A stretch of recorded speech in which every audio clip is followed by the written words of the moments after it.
Salam və vaxtınız xeyir olsun. Bayaq göstərdiyim kadr videoda flash kartla kompüterin açılmasını necə edəcəyimizi göstərirəm. GP edit m.msc yazaraq GP edit .msc yazaraq bax bu pəncərədə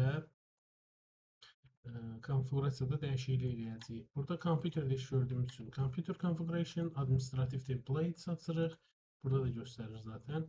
Burada Windows Components açırıq, daha sonra BitLocker deməli Drive Encryption, Operation System Drive. Burada isə deməli Authentication at Startup. Bunu enable edib aşağıda hər birinin allow olduğuna əmin olun. Çünki olmasa problem yaşanır. Hamısı allow'dur. Apply, OK. Bu artıq flash kartın sistem açılmadan tanınmasına kömək edir. Flash kartım boşdur, format eləmişəm. Əgər sizdə FAT32 dəstəkləyirsə, FAT32 dəstəkləmirsə expat edin. İçərisi bomboşdur.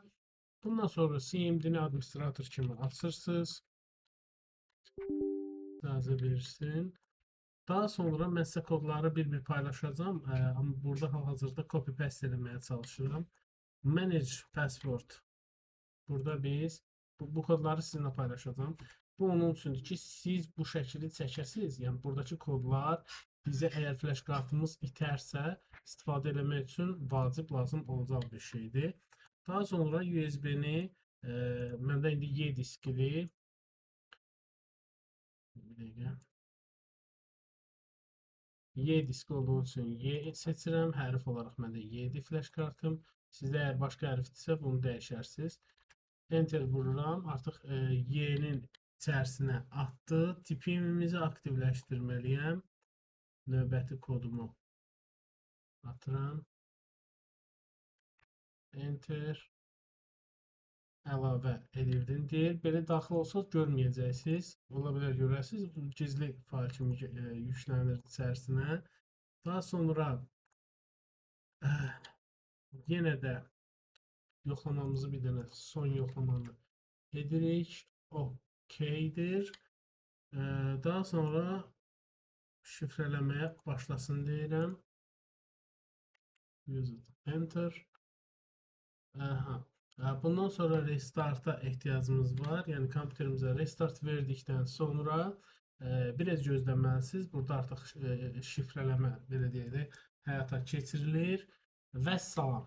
Ondan sonra mənim sizə verdiyim kimi belə deyək də proses necə videoda göstərmişdim, elə də davam edəcək. Amma bunu necə ləğv edəcəyinizi istəyirsinizsə, tamamilə belə deyək, yenidən bir CMD fayl aça bilərsiniz. Sağ düymə. Yenə də bu kodu da əlavə edəcəm. Protection delete vururam. Bütün protektləri sildi. Mən indi istəmirəm deyə flash kartımda artıq bunları sildi. Və manage BitLocker off. Yəni tam silsin deyirəm. OK vururam. Artıq içərisində olmadığı, daha doğrusu məndə hal-hazırda aktiv olmadığı üçün error verir. Sizdə artıq o off verəcək. Manage-də bunu test üçün də belə bir şey yoxlaya bilərik. Baxın, statusunu görəndə burada baxacağımız şey look status unlocked. Sizdə bunu edəndən sonra unlocked olacaq və non-found key protections non-found yazacaq. Və salam, bu qədər. Flash kartı da format edə bilərsiniz. İçərisində artıq heç bir şey qalmasın. Və salam. Digər regeditdən düzəltdiyinizi dəyişə də bilərsiniz, dəyişməyə də bilərsiniz.